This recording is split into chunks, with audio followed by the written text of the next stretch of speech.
Alhamdulillah. Assalamualaikum warahmatullahi wabarakatuh. Alhamdulillahi rabbil alamin. Alhamdulillahilladzi khalaqal mauta wal hayata liyabluwakum ayyukum ahsanu amala wa huwal azizul ghafur. Allahumma salli wa sallim wa barik ala sayyidina Muhammad wa ala alihi wa ashabihi ajma'in. Allahumma inna nas'alukal huda wa tuqa wal afafa wal ghina. Rabbana la tuzigh qulubana ba'da idh hadaitana wa hab lana min ladunka rahmah innaka antal wahhab. Allahumma nawwir qulubana binuri hidayatik kama nawwarul arda binuri syamsik abadan abada birahmatika ya arhamar rahimin. Duhai Allah, tuntun kami ya Karim, jangan condongkan hati kami dalam kesesatan sesudah Engkau memberi hidayah kepada kami. Ya muqallibal qulub tsabbit qulubana ala dinik. Wahai yang membolak-balik hati, tetapkan hati ini dalam agama-Mu ya Allah. Allahumma rzuqna istiqomah, karuniakan kepada kami istiqomah ya arhamar rahimin. Amin ya rabbal alamin. Doa yang tadi adalah ya muqallibal qulub tsabbit qalbi ala dinik, adalah doa yang paling sering dibacakan oleh Rasulullah SAW. Jadi kita pun harus melakukannya. Mengapa? Karena hati ini ada di dalam dua jari Allah. Tentu jangan membayangkan jari manusia yang dibulak-balik oleh Allah, diberi hidayah atau dicabut. Hikmah pertama adalah kita harus sangat meminta kepada Allah agar hidayah ini tidak dicabut. Berapa banyak yang asalnya rajin ke masjid lalu jadi tidak ke masjid. Yang ahli tahajud hilang tahajudnya. Berapa banyak yang hafal Quran dan tidak mengulang murojaah Qurannya. Berapa banyak yang asalnya senang berjuang untuk dakwah dan hilang dakwahnya. Jadi kita sangat tidak aman dalam hidup kita kalau Allah membalikan hati kita, bisa hilang ini hidayah. Nauzubillahi min dzalik. Itu yang pertama. Yang kedua, kita pun harus tahu bahwa orang lain itu juga Allah yang memberi hidayah. Kita tidak boleh meremehkan sembarang orang, karena kalau Allah ngasih hidayah bisa jadi mereka cepat lebih soleh daripada kita. Benar?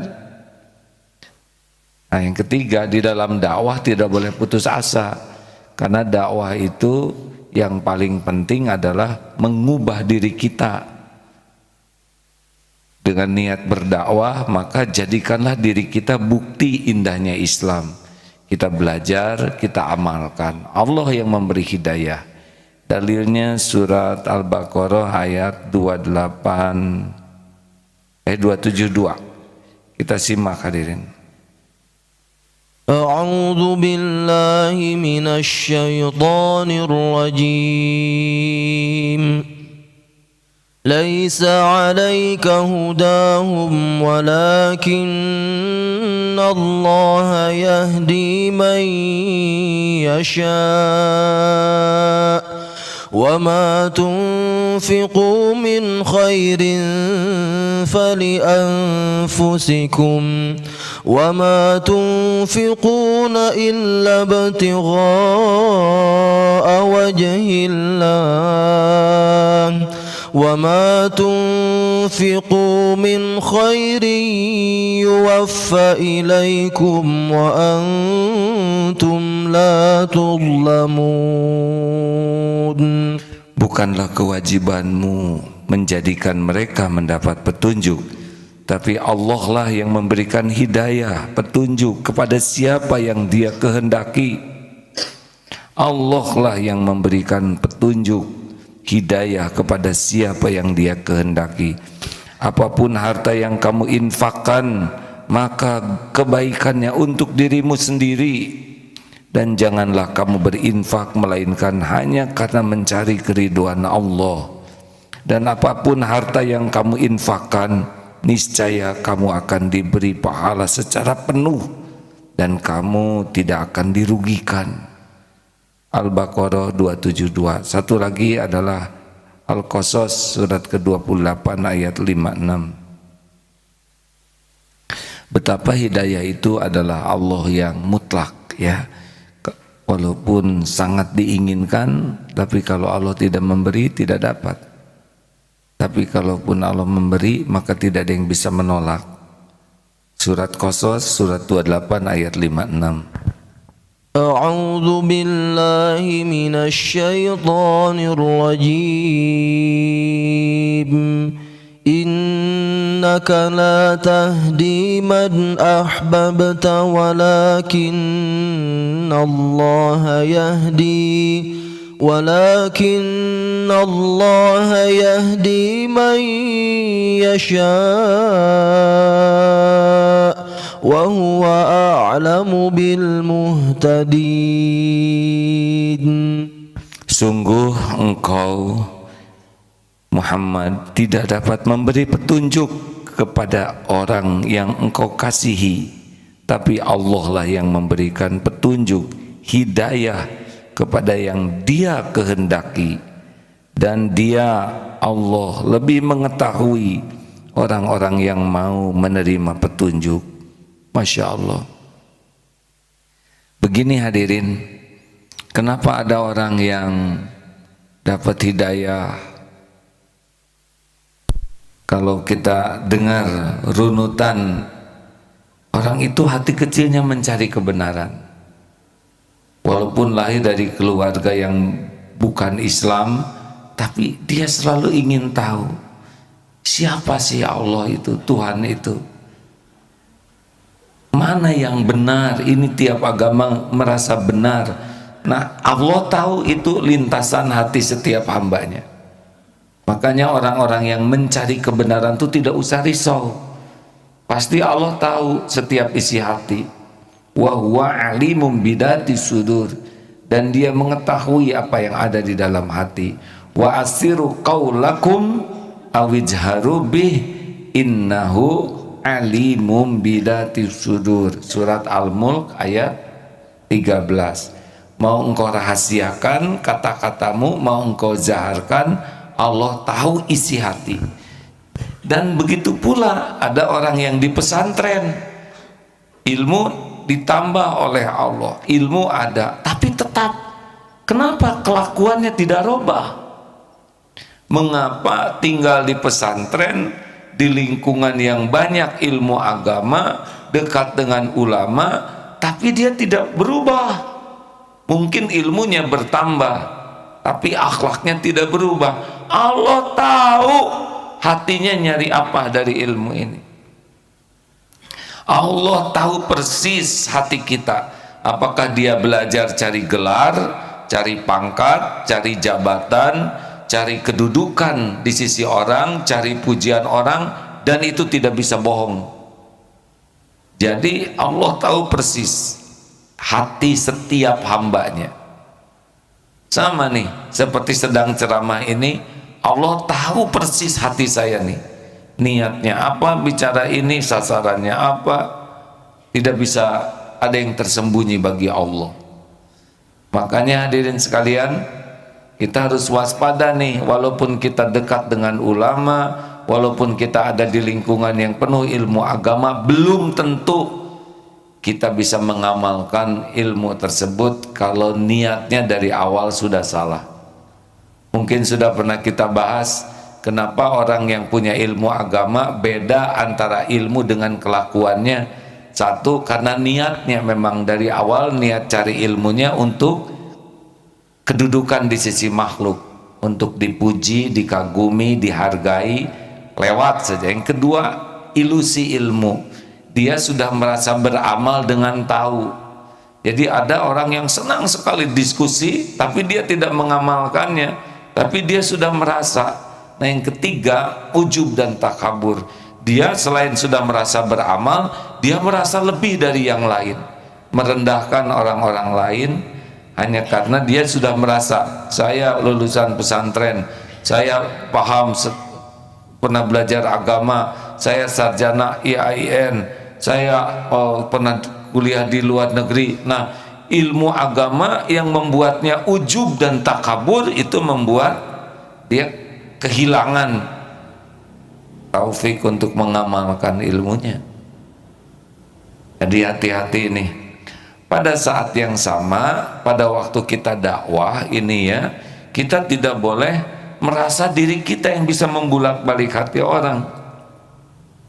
Seperti ceramah ini, maaf ini berulang ya, ini sekarang ceramah, saya sama sekali tidak punya kemampuan membulak-balik hati siapapun. Tidak, itu di luar jangkauan penceramah. Setiap hati dibulak-baliknya oleh Allah Subhanahu wa Ta'ala. Orang tua tidak bisa membulak-balik hati anak, suami tidak bisa membulak-balik hati istri, istri tidak bisa membulak-balik hati suami, guru tidak bisa membulak-balik hati murid. Semuanya hati ada dalam genggaman Allah Subhanahu wa Ta'ala, dan Allah lah yang memberikan hidayah. Makanya kalau mau dakwah, satu, luruskan niat bahwa dakwah ini memang sebagai mematuhi perintah Allah. Jangan sampai dakwah untuk mencari sesuatu dari dakwah ini secara duniawi. Yang kedua, dakwahi diri sendiri. Jangan sampai sibuk mendakwahi orang lain, tapi diri kita tidak sesuai dengan apa yang kita dakwahkan. Kita menyuruh orang lain berbuat baik, kita tidak melakukannya. Kita melarang orang lain berbuat jelek, padahal kita melakukannya. Allah tahu. Kabura maqtan indallah an taqulu ma la taf'alun. Amat besar kemurkaan di sisi Allah orang yang berkata-kata apa yang tidak diperbuatnya.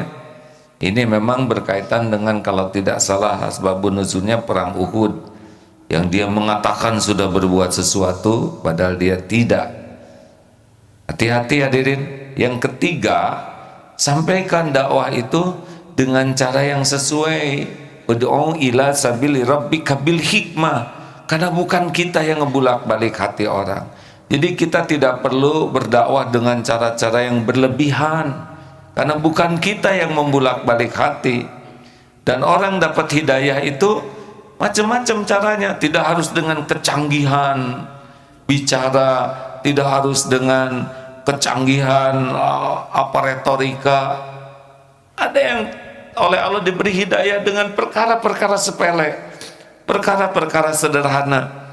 Mungkin ada yang masuk Islam hanya karena kedinginan, lalu diajak ke rumah oleh nenek tua itu, dibuka lemarinya, disuruh milih, walaupun bajunya tidak hebat bagus-bagus, baju anaknya yang cocok, silahkan pakai. Tidak ngerti bahasanya. Ini cerita orang yang dapat hidayah di Palestina. Dia kedinginan, lalu silakan. Tidak bicara banyak, tapi itu sudah cukup jadi jalan hidayah. Orang bisa dapat hidayah. Islam hanya meminjamkan baju. Ada yang hanya karena lihat cucian, kenapa ini nggak bau pesing. Ada yang hanya karena lihat orang pulang pergi ke masjid terus, lalu dia tertarik, dapat hidayah. Ada yang karena melihat berwudu, ada yang karena lihat kenapa sering gosok gigi. Betapa Allah memberikan hidayah itu sesuka Allah jalannya. Makanya di dalam berdakwah kita tidak usah terpancing untuk berlebihan ya. Di dalam gaya retorika menggunakan dalil, kadang kita berlebihan menggunakan dalil karena ingin dianggap orang sebagai yang hafalannya kuat, yang pengetahuannya tinggi. Dan Allah tahu kita tuh sedang pamer keilmuan, pamer daya ingat, pamer hafalan, dan itu tidak bisa bohong karena Allah tahu persis apa yang tersembunyi di hati kita. Pamer pengaruh, enggak begitu. Allah yang memberi hidayah, bukan kita. Makanya di dalam dakwah itu benar-benar harus mengontrol diri kita sendiri, karena yang membulak-balik hati orang lain bukan kita. Nah, kuatkanlah dengan memperbanyak doa. Satu, lurus. Dua, praktekkan dulu ilmunya ya. Yang ketiga, dalam dakwahnya jangan menyimpang, jangan berlebihan, jangan mengada-ada yang bisa melanggar, karena bukan kita yang memberi hidayah ya. Allah melihat nih perilaku kita. Dan yang keempat, doa. Nah, di lubuk hati kita tuh harus sangat ingin orang lain itu selamat dari azab neraka. Jadi kalau ada yang kurang dan salah, posisi kita bukan menghakimi, posisi kita adalah membantu. Yang tidak tahu jadi tahu, yang lupa jadi ingat, yang lalai jadi semangat. Bukan sibuk menghakimi. Asal tahu saja hadirin bahwa Allah tuh sangat mencintai makhluk yang Dia ciptakan. Jadi kalau kita mendakwahi orang begitu ya, dakwah, sebetulnya Allah tuh lebih mencintai yang Dia ciptakan dibanding kita. Dan Allah tahu kebencian kita ke orang, kecintaan kita ke orang. Allah tuh tahu lubuk hati kita. Kalau kita penuh kebencian, penuh dengan ketidaksukaan hanya karena beda pendapat khilafiyah, lalu ada kebencian, itu Allah tahu itu. Sulit nanti ilmu yang disampaikan itu punya ruh rahmatan lil alamin. Harusnya ingin lihat orang tuh selamat jadi ahli surga, termasuk lihat orang-orang yang non Islam, lihat yang Islam apalagi yang non Islam, ingin mereka dapat hidayah, ingin mereka jadi ahli surga. Makin ingin melihat banyak hamba Allah yang jadi ahli surga, itu Allah pasti tahu tuh hati kita. Sifat rahmat ini yang mungkin nanti akan mendatangkan banyak pertolongan Allah di dalam dakwah. Jangan dakwah dengan penuh kebencian di hati kita. Allah yang membulak-balik hati. Masya Allah.